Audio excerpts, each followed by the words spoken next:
हमें सब कुछ छुटकारे के दृष्टिकोण से देखते जाना है। हमारे पास होना चाहिए एक छुटकारे का हृदय। उसका हृदय इस पर लगा है कि जो टूटा उसे फिर से बनाए, फिर से। उसका हृदय इस पर लगा है कि जो कुछ भी खोया है उसे वापस प्राप्त कर ले। यही तो परमेश्वर का छुटकारे का हृदय है। इसका मतलब मसीह की मृत्यु, छुटकारा देने वाली मसीह की मृत्यु पहले से तय थी कि सब कुछ वापस लेकर आए परमेश्वर के पास। और परमेश्वर अपने लोगों को याद दिलाता है, मैं तुम्हारा छुड़ाने वाला हूं। तुमने चाहे जो भी क्यों न किया हो, कोई बात नहीं, मैं तुम्हारे साथ हूं।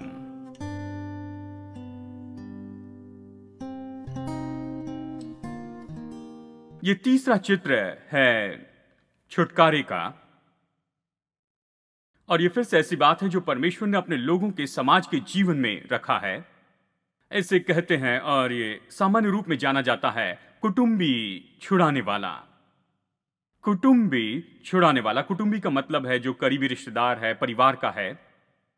अब यहां परिवार का सदस्य छुटकारे देने वाले की भूमिका को निभा सकता है।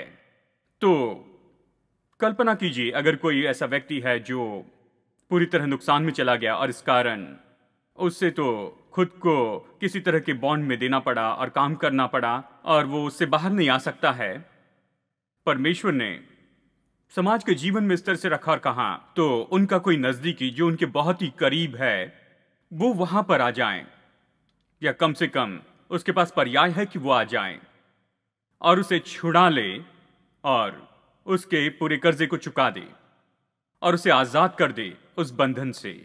और यदि वो भूमि उससे ले ली गई है किसी और व्यक्ति के द्वारा, तब कुटुंबी छुड़ाने वाला करीबी रिश्तेदार वहां आता है, कर्ज चुकाता है और भूमि छुड़ाता है। मैं चाहता हूं कि आप अपने लोगों के बीच में से करते जाएं। क्या आप समझ रहे हैं? तो परमेश्वर कहता, मैं चाहता हूं कि इस तरह का सामाजिक जीवन तुम जियो। या अगर कोई मरता है, मर जाता और अपने पीछे विधवा छोड़ जाता है, कोई संतान नहीं है, तब तो जो सबसे नजदीकी है जिसकी शादी नहीं हुई है उसे प्रोत्साहित किया जाता है कि उससे शादी करे, कि ये विधवा यहां पर विधवा न रहें और उसे संतान हो, और इस तरह वो उससे छुड़ा ले उस व्यक्ति के लिए जो पहले मर गया है। यानी ये कुटुंबी छुड़ाने वाले की जो विचारधारा है ये ऐसी है जो परमेश्वर ने रखी अपने लोगों के जीवन में। और ये तो सामर्थ्य है जहां तक कि उनके समाज की बात आती है, और इसका संबंध है कि ये छुड़ा ले प्रॉपर्टी को और संपत्ति को और आर्थिक बातों को। लोग जो आर्थिक परेशानी में हैं और यहां तक कि उनके घर में, जीवन में और विवाह में। रूत की किताब ये एक सामर्थी कहानी है कुटुंबी छुड़ाने वाले की। कितने लोगों ने इसे पढ़ा है? ठीक है, कहते हैं मैं रूत को जानता हूं लेकिन किताब नहीं पढ़ी। ये बाइबल में है, केवल 4 अध्याय है, घर जाकर पढ़ सकते हैं, लेकिन ये सुंदर किताब है। इस किताब में एक जवान लड़की की जिंदगी के बारे में बताया गया जिसका नाम था रूत, और उसके जीवन में क्या हुआ। और ये सब कुछ हुआ वहां न्यायियों के समय काल में। यानी अगर हम पुराने नियम के इतिहास को देखते हैं तो एक समय वहां पर यहोशू के समय तक जहां लोग प्रतिज्ञा के देश में आए, और फिर उसके बाद में 400 साल का समय रहा यहोशू और पहले राजा शाऊल में।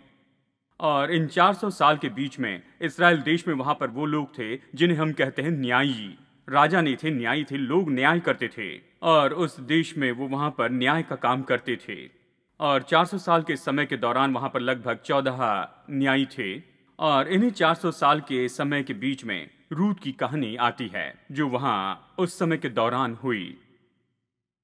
रूत की किताब सुंदर है, आप रूत के जीवन का अध्ययन कर सकते, और उसे एक भली स्त्री कहा गया है यहाँ पर रूत की किताब में। और आप इसका अध्ययन करें, चरित्र का अध्ययन करें, उसकी जिंदगी के बारे में, उससे क्यों भली स्त्री कहा गया, ये बहुत ही सामर्थी है। और रूत की किताब में एक और दिलचस्प चरित्र है, बोआज, मनुष्य बोआज। ये तो एक बहुत ही बड़ा आदर्श है एक मनुष्य का जो बहुत ही सामर्थी, प्रभावी और बहुत ही भला ऐसा व्यक्ति था। उसके जीवन का अध्ययन करना अच्छा है, लेकिन रूत की किताब में इन 2 चरित्र का अध्ययन करने के साथ में यहां तो ये बहुत ही अच्छा किरदार निभाया गया है इस कुटुंबी छुड़ाने वाले कहानी का। और जल्दी से मैं आपको रूत की कहानी बता देता हूं। तो एक मनुष्य था अलीमेलेक और उसकी पत्नी नाओमी। वो बेतलहम में रहते थे और यहूदा के प्रांत में रहते थे। और उस देश में अकाल पड़ा तो वो विदेश में चले गए, पड़ोसी देश में जाकर रहने लगे, मोआब में। वो वहां पर रहे अकाल के समय में। अलीमेलेक और नाओमी के 2 बेटे थे और इन बेटों ने शादी की वहां के मोआबी स्त्रियों से। मतलब उन्होंने शादी की इस बाहरी लोगों से, इजरायलियों से नहीं, विदेशियों से शादी की, मोआबियों से। और एलीमेलेक मर गया, उसके दोनों बेटे मर गए। अब यहां पर नाओमी थी और उसकी 2 बहुएं थी, रूत और ओर्पा। अब जब नौमी का पति जो अबीमेलेक था वो मर गया और उसके दोनों जो बेटे थे वो भी मर गए, नौमी ने कहा, देखो मैं सब कुछ खो बैठी, इस देश में मेरे पास में कुछ भी नहीं है, तो मैं कम से कम वापस बेतलहम में चली जाती हूं, मेरे नगर में। बाइबल कहती कि ओर्पा ने उसे चूम लिया और कहा बाय। लेकिन रूत ने कहा, जहां तू जाएगी वहां मैं जाऊंगी, तेरे लोग तो मेरे लोग होंगे, तेरा परमेश्वर मेरा परमेश्वर होगा। कहेंगे रूत एक मोआबी है, एक परदेसी है। उसने जानबूझकर यह चुनाव किया कि वो अपने सास के साथ में विश्वास योग्य और ईमानदार रहें। सास ने कहा, देखो तुम्हारा पति मर गया, अब तुम अपने लोगों के पास वापस जाओ, अपने ईश्वरों का अनुकरण करो और फिर से शादी कर लो, अपने जीवन में तुम आगे बढ़ते जाओ। लेकिन रूत ने कहा नहीं। रूत अध्याय 2 में बहुत ही सुंदर वचन है, मैं सोचता हूं वचन 16 में या 17 में है, जहां रूत इन सामर्थी शब्दों को कहती है। अच्छे हैं वेडिंग सेरेमनी के लिए लेकिन ये बहुत सामर्थी है कि वो यहां पर जानबूझकर अपनी इच्छा से चुनाव करे और ये कहें, मैं तेरे साथ चलूंगी, तेरे साथ बनी रहूंगी। तो आप देखते हैं यहां पर सुंदर चरित्र रूत का कि वो ईमानदार हैं। तू जहां जाएगी मैं जाऊंगी, तेरे लोग मेरे लोग होंगे, तेरा परमेश्वर मेरा परमेश्वर होगा। तो नौमी रूत को साथ में लेकर वापस आती है बेतलहम में, लेकिन वो बहुत ही गरीब है, उनके पास में कुछ भी नहीं था। यहां तक कि जो जमीन वहां पर पहले एलीमेलेक के पास में थी उसे भी ले लिया गया था, चली गई, कुछ बाकी नहीं रहा। वो बहुत गरीब थे। अब परमेश्वर ने अपने लोगों में बहुत ही महत्वपूर्ण बातों की स्थापना की थी, और वो बात तो ये है कि कटनी के समय जब हम खेत की कटनी करते हैं, उसने कहा खेत के कोने की कटनी नहीं करना, उसे छोड़ देना, और उस देश के जो गरीब लोग हैं वो आए और उस अनाज को इकट्ठा करे और इसके कारण वो जीवित रह सके। और जब नौमी और रूत बेतलहम में वापस आए तो ये कटनी का समय था, और रूत ने निर्णय लिया, हालांकि वो बहुत गरीब थे, कि वो इन खेतों में जाएंगी और खेतों के कोने में जो अनाज है उसे जमा करते जाएंगी, घर लाएगी अपने लिए और अपनी सास के लिए। तो रूत ऐसा करती है। वो एक गरीब स्त्री थी, वो जाकर खेत के कोने के उस अनाज को इकट्ठा करती है और वो लेकर घर में आती है। और रूत अध्याय 3 ये तो बहुत ही अद्भुत है, और ये कहता है, और फिर ऐसा हुआ कि वो बोआज के खेत में वहां पर गई। अब जहां तक परमेश्वर की बात आती है, सारी बातें अपने आप नहीं होती हैं। किसी तरह परमेश्वर उसे लेकर जाता है उस खेत में। जो खेत था एक मनुष्य जिसका नाम था बोआज, और उस खेत के कोने में सुबह से लेकर शाम तक वो अनाज इकट्ठा कर रही थी। वो अपने लिए और अपने सास के लिए उसे घर में लेकर जाती है। और एक दिन बोआज, जो कि एक धनी था बेतलहम में, वो उस खेत में आता है। कहता, वो कौन है, ये जवान लड़की कौन है जो बीन रही है? उन्होंने कहा, ये रूत है। और जानते हैं उस समय ये सारी खबर तो पूरे शहर में फैल गई थी कि हमारे मध्य में एक स्त्री है जिसका नाम है रूत, और उसने सबसे असाधारण काम किया है। वो तो एक मुआबी स्त्री है, लेकिन फिर भी उसने चुनाव किया कि वो अपने सास के साथ में रहेगी और बेतलहम में आकर यहां पर रहने लगेगी। तो उसका नाम शहर में फैल चुका था। तो बोआज रूत के बारे में अच्छे से जानता था। ओ, ये वही लड़की है। और वो अपने सेवकों को बताता है कि इसे परेशान नहीं करना, जो भी जमा करते हैं उससे बढ़कर इसे और ज्यादा देना। देखिए, वो तो बहुत प्रभावित हुआ कि वो अपनी सास के साथ रहने के लिए ऐसा काम कर रही है। और फिर रूत वापस जाकर नाओमी को बताती है। नाओमी ने पूछा कि तू किसके खेत से इकट्ठा कर रही है, और तब रूत बताती है कि मैं उसके खेत से इकट्ठा कर रही हूँ। उस मनुष्य का नाम है बोआज। और यहां पर नाओमी उससे यही कहती, यह है रूत अध्याय 2 वचन 20 में। नाओमी ने अपनी बहू से कहा वो यहोवा की ओर से आशीष पाए, क्योंकि उसने न तो जीवित पर से और न मरे हुओं पर से अपनी करुणा हटाई। वो हमसे अभी भी प्रेम करता है, बुरे समय में और अच्छे समय में भी। और नाओमी ने उससे कहा, रूत वो पुरुष तो हमारा एक कुटुंबी है, वरन उसमें से है जिनको हमारी भूमि छुड़ाने का अधिकार है। तो नाओमी कहती है, रूत वो कुटुंबी छुड़ाने वाला है। वो एक ऐसा व्यक्ति है जो इस योग्य है कि वो हो जाए कुटुंबी छुड़ाने वाला। मैसेज बाइबल कहती वाचा का छुड़ाने वाला। और जैसे हम रूत की किताब को आगे पढ़ते हैं, यहां पर नाओमी रूत से कहती है कि उसे क्या करना है, कि वो निवेदन करे बोआज के सामने कि वो कुटुंबी छुड़ाने वाला हो, और इस तरह से वो निर्देश का पालन करती है।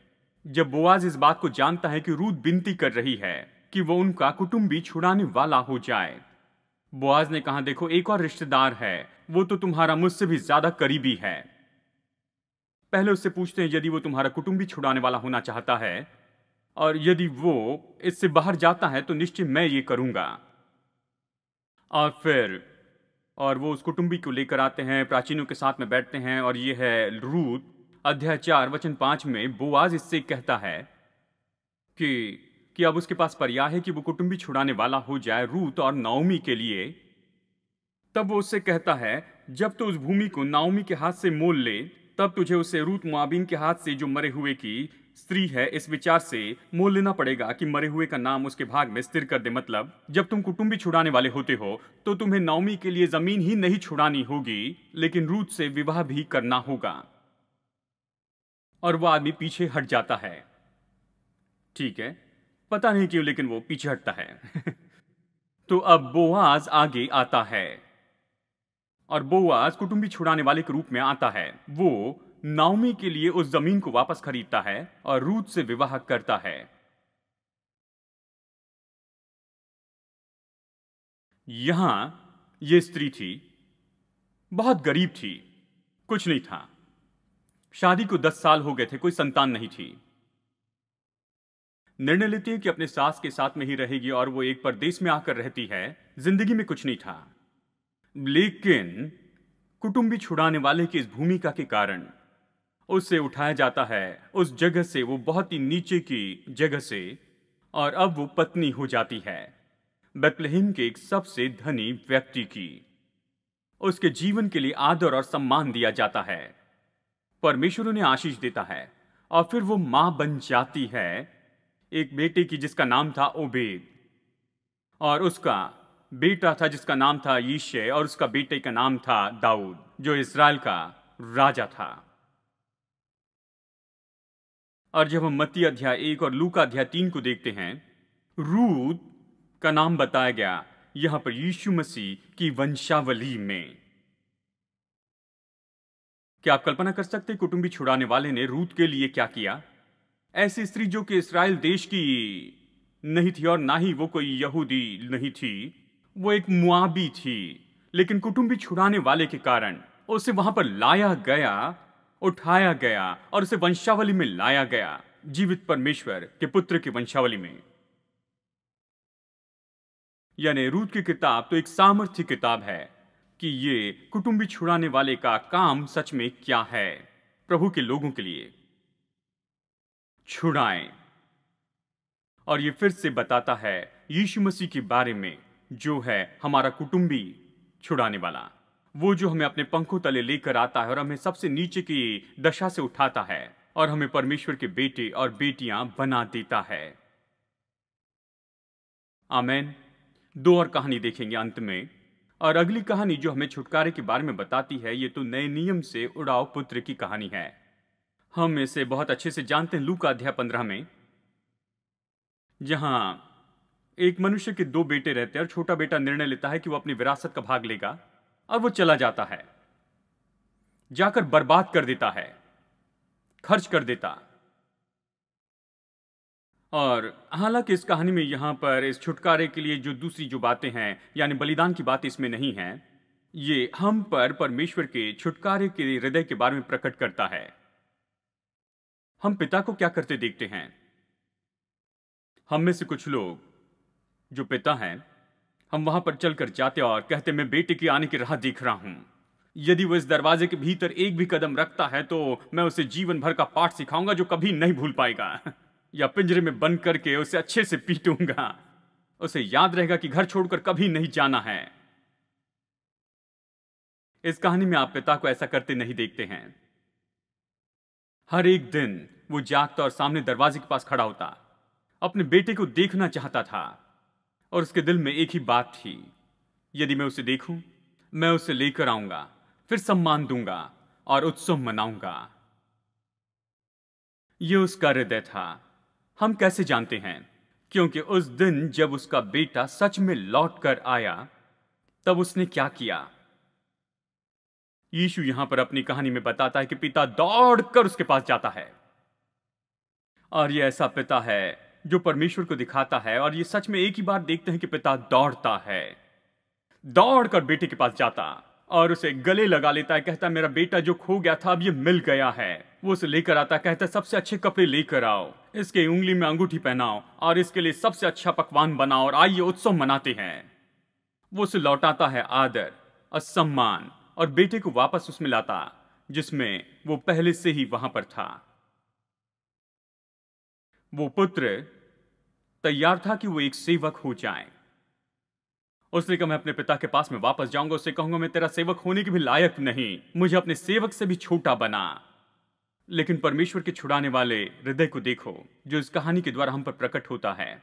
परमेश्वर यही तो करना चाहता है। छुटकारे का आखिरी चित्र तो ये है। ये तो बाइबल की छुटकारे की कहानी है। ये महान कहानी है छुटकारे की महान योजना कि हम लोग जो परमेश्वर से दूर चले गए थे और सच में परमेश्वर के शत्रु बन गए थे, परमेश्वर ही कहता मैं तुम्हें फिर से नया बनाना चाहता हूं, वापस लाना चाहता हूं। ये परमेश्वर का दिल है। चलिए वापस चलते कुलुस्सी अध्याय 1 वचन 20 से 22 में। और उसके क्रूस पर बहे हुए लहू के द्वारा मेल मिलाप करके सब वस्तुओं का उसी के द्वारा अपने साथ मेल मिलाप कर ले, चाहे वे पृथ्वी पर की हो चाहे स्वर्ग में की। तुम जो पहले निकाले हुए थे और बुरे कामों के कारण मन से बैरी थे, उसने अब उसकी शारीरिक देह में मृत्यु के द्वारा तुम्हारा भी मेल कर लिया कि तुम्हें अपने सम्मुख पवित्र और निष्कलंक और निर्दोष बनाकर उपस्थित करे। परमेश्वर क्या करता है?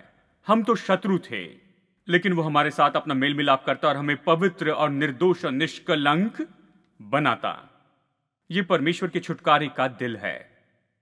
उसका प्रेम कोई सीमा नहीं जानता। रोमियो 8:38 और 39 कहता है क्योंकि मैं निश्चय जानता हूं कि न मृत्यु न जीवन न स्वर्गदूत न प्रधानताएं न वर्तमान न भविष्य न सामर्थ न ऊंचाई न गहराई और न कोई और सृष्टि हमें परमेश्वर के प्रेम से जो हमारे प्रभु यीशु मसीह में है अलग कर सकेगी। यानी हमें कुछ भी उसके प्रेम से अलग नहीं कर सकती। वो हमेशा स्थिर रहता है हर समय, और हमारी सारी परिस्थिति और विपत्तियों के बीच में वो स्थिर रहता है और वो सबसे निचले को भी बचा लेता है। इब्रानियों 7:25 ये कहता है इसलिए जो उसके द्वारा परमेश्वर के पास आते हैं वो उनका पूरा पूरा उद्धार कर सकता है, क्योंकि वो उनके लिए विनती करने को सदा जीवित है। शायद आप सोचे मैं तो सच में बहुत दूर चला गया हूं, मैंने वो सब किया जो मैंने कहा मैं कभी नहीं करूंगा, मेरा जीवन गड़बड़ी में है। लेकिन बाइबल कहती है कि आपको सबसे निचले स्तर में भी उद्धार देने के लायक है।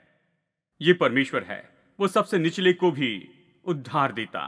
तो परमेश्वर के छुटकारे का हृदय क्या है? इसका सारांश मैं आपको बताऊंगा कि परमेश्वर का हृदय तो हमेशा लगा है जो खोया है उसे वापस पाने के लिए, जो व्यर्थ हुआ उसे वापस लेने के लिए, जो बर्बाद हो उसे नया बनाने में, जो बंधा है उसे स्वतंत्र करने में, जो नाश हुआ उसे फिर बनाने में, जो बदसूरत हुआ उसे सुंदर बनाने में, जो जख्मी है उसे चंगाई देने में, जो पुराना हुआ उसे नया बनाने में, जो मर रहा है उसे फिर जीवित करने में, जो मर गया है उसे फिर जिंदा करने में। ये परमेश्वर का हृदय है। तो आज के दिन मैं आपको न्योता देना चाहता हूं कि परमेश्वर के छुटकारे देने वाले हृदय को गले लगा ले। हमें तो ऐसे लोग होना चाहिए जिनके पास छुटकारे का हृदय हो। जिंदगी में, हमारे खुद के व्यक्तिगत जीवन की परिस्थिति में, और जब दूसरे लोगों को देखते हैं, हमें उन्हें देखना है छुटकारे के हृदय के साथ और परमेश्वर के छुटकारे की दृष्टि से। जब हम लोगों को और जिंदगी की परिस्थिति को देखते हैं, हमें उन्हें देखना है परमेश्वर के छुटकारे के हृदय से। जानते हैं, यदि कोई दोस्त या कोई परिचित व्यक्ति उसने अपने जीवन में गड़बड़ी की और इससे कोई भी बदतर नहीं हो सकता है, और वह आपके पास में आते हैं, तो उन्हें कैसे प्रत्युत्तर देंगे? क्या उन्हें प्रत्युत्तर देंगे? उनके साथ में जुड़ जाएंगे परमेश्वर के छुटकारे के हृदय के साथ और कहेंगे, मैं जानता हूं बड़ी गड़बड़ी की है, सब बुरा हो चुका है, लेकिन परमेश्वर छुटकारा देने वाला है, एक आशा है। परमेश्वर आपकी जिंदगी को नया बना सकता है, वो सम्मान और आदर ला सकता है, और वो आपकी मदद कर सकता है कि अपनी मंजिल और उद्देश्य को वापस पाए। और मैं कभी किसी को यह नहीं बताऊंगा कि तुम बेकार हो, तुम्हारे लिए कोई आशा नहीं। मैं इसे नहीं करूंगा परमेश्वर के छुटकारे के हृदय के कारण। और यदि बेटा या बेटी भटक जाते हैं तो क्या करेंगे? क्या उन्हें परमेश्वर के छुटकारे के हृदय से देखेंगे और कहेंगे, परमेश्वर इनकी वर्तमान की परिस्थिति चाहे कैसे भी हो, तो ऐसा परमेश्वर है जो फिर से बना सकता है, वापस ला सकता, फिर पा सकता है और फिर बना सकता है। क्या आप उन्हें ऐसे देखते हैं या दूर कर देते हैं? परमेश्वर ये नहीं करता। और यदि आपका विवाह, आपका घर अगर बिखर रहा है, क्या उसकी ओर परमेश्वर की छुटकारे के हृदय से देखेंगे और कहेंगे, परमेश्वर इन सारी बातों के बावजूद तुझे इसमें से कुछ भलाई लेकर आनी है। मैं जानता हूं यदि आपकी पहले से ही शादी हो चुकी है और ये सब, हम नहीं जानते कि पति या पत्नी क्या वापस आएंगे, और ये उसके बारे में नहीं है। उन सभी बातों के बावजूद क्या आप विश्वास करेंगे प्रभु आपकी जिंदगी को छुड़ा सकता है और आपके जीवन को फिर से बहुत सुंदर बना सकता है? पति और पत्नी के बारे में नहीं, आपके बारे में है कि परमेश्वर आपको छुड़ा सकता है। मेरी बाइबल कहती है कि परमेश्वर हमें दलदल की कीच से निकालता और हमारे पैरों को चट्टान के ऊपर मजबूत करता है, और वह हमारे मुंह में नया गीत रखता है। बहुत से लोग इसे देखकर आनंदित होंगे। क्या आपके पास यह है, या आप कहते हैं मेरा जीवन पूरा बर्बाद हो गया है, ये चला गया? और यदि आपका खुद का जीवन, व्यक्तिगत रूप में सोचिए, आपका धन, आपकी नौकरी परिस्थिति या ऐसा कुछ, वो भले से बुरा और बहुत ही बदतर होते चला गया, क्या आप अपने लिए परमेश्वर के छुटकारे के हृदय पर विश्वास करेंगे कि परमेश्वर, चाहे मेरी परिस्थिति कितनी भी बुरी आज दिखाई देती हो, मैं देख रहा हूं तेरे हृदय को, और तेरा हृदय तो छुटकारा देने वाला है, और आप इन सब को बदल सकती हैं। और प्रभु, तू यही तो चाहता है। तू चाहता है कि देखे मैं नया बनाया गया हूं। तू देखना चाहता है कि मैं अपनी चीजों को वापस पाता। तू देखना चाहता है कि मैं सब कुछ वापस पाऊं, जो खो गया था उसे वापस पाऊं। क्या होगा जो सपना आप लेकर चले वो बिल्कुल आपकी आंखों के सामने ही कुचल दिया गया हो, इस हद तक कि आप ये सोचने लगे कि ये मेरे जीवन में कभी नहीं होगा, ये कभी नहीं होगा? क्या परमेश्वर के छुटकारे के हृदय पर विश्वास करेंगे कि परमेश्वर अभी भी आपका छुड़ाने वाला है, कि उसे छुड़ाकर वापस लाएगा, जीवित करेगा, आपको जीवन और आशा देगा? यहां तक कि जिसके लिए आप प्रभु पर विश्वास कर रहे हो आपकी आंखों के सामने कुचला जाता है। आज के दिन मैं परमेश्वर के छुटकारे के हृदय को पाना चाहता हूं। हमारा परमेश्वर वही है, छुड़ाने वाला है। वो जो शुरू किया है उसे कभी छोड़ता नहीं है। वो सबसे निचले व्यक्ति से प्रेम करता, उसे उद्धार देता, चाहे कुछ भी कीमत चुकानी ही पड़े। वो हमें बुलाता है कि हम उसके जैसे हो। चाहे इसका संबंध हमारी खुद की व्यक्तिगत परिस्थिति से हो या इसका संबंध है हमारे आसपास के लोगों के साथ संपर्क में। आइए इसे करें परमेश्वर के छुटकारे के हृदय के साथ। आमीन। आज के प्रोग्राम में हमारे साथ जुड़ने के लिए आपका बहुत बहुत धन्यवाद। परमेश्वर के छुटकारे का हृदय, इसमें परमेश्वर हम पर प्रकट करता है कि वो परमेश्वर है। वो चाहता है कि हमारे जीवन में सारी बातें छुड़ाई जाएं और वो वापस पाए अपने उस असली डिजाइन को। और परमेश्वर चाहता है कि हम चले ऐसे ही हृदय के साथ जैसे हम परिस्थिति को देखते हैं, लोगों को देखते। वो चाहता है कि हम जीवन में आगे बढ़े इसी तरह के छुटकारे के हृदय के साथ में। ये विश्वास करते हैं कि चाहे कुछ भी, चाहे जो भी परिस्थिति हो, चाहे जो भी हो रहा है, परमेश्वर की सामर्थ्य से वापस पा सकती, इसे नया बना सकती और उन परिस्थितियों को छुड़ा सकती है। मैं प्रोत्साहित करता हूँ कि आप भी ऐसे हृदय के साथ चले, परमेश्वर के छुटकारे के दिल के साथ। चाहे आप जो भी देखें, जीवन में जो भी हो रहा है, हमेशा उसे देखें परमेश्वर के छुटकारे के हृदय के साथ। और हम आपको याद दिलाना चाहते हैं कि आप आकर हमारे चर्च के वेबसाइट पर जो स्रोत है उनका उपयोग करें। और ये सब मुफ्त में उपलब्ध है। संदेश हैं, हमारे पब्लिकेशन जिसे डाउनलोड करके पढ़ सकते, हमारे वीडियो देख सकते हैं। इन चीजों का उपयोग करें। और ये हमारे लिए खुशी की बात है कि हम ये सच में आपके लिए दे सके हैं, कि आपको आशीष दे, प्रभु के साथ चलने में आपको प्रोत्साहित करें। आइए इस समय हम प्रार्थना करते हैं। पिता, हम प्रार्थना करते हैं, तेरा अनुग्रह, तेरी आत्मा की सामर्थ इसमें हमारी मदद करके हम चले तेरे छुटकारे के हृदय में। कि जैसे हम परिस्थिति को देखते हैं, हमारे आसपास के लोगों को देखते हैं प्रभु, कि हम उन्हें वैसे देखें जैसे तू उन्हें देखता है। तेरे छुटकारे के काम की संभावना उनके जीवन में और उनके जीवन की उन परिस्थितियों में। और तू कभी नहीं छोड़ेगा, क्योंकि प्रभु तू हमसे प्रेम करता है, जो हमारे लिए हिम्मत नहीं हारता। हम धन्यवाद करते हैं यीशु के नाम में, आमीन। बहुत बहुत धन्यवाद। अगले हफ्ते भी परमेश्वर के छुटकारे के हृदय के बारे में चर्चा करेंगे। और तब तक याद रखिए, जियो जिंदगी यीशु जैसे। हम आपके पास में हमारे हिंदी पब्लिकेशन लेकर आ रहे हैं, बहुत से विषयों पर जो आपकी आत्मिक यात्रा में आपकी मदद करेंगे। आज ही अपनी फ्री कॉपी मंगवाएं। हमारा फोन नंबर स्क्रीन पर है, या इसे हमारी वेबसाइट पर से डाउनलोड कीजिए। जुलाई 2016 में शुरू होने वाले एकेडमिक ईयर के लिए एपीसी बाइबल कॉलेज में एडमिशन अभी इस समय शुरू है। अधिक जानकारी के लिए विजिट करें apcwo.org/bible college पर।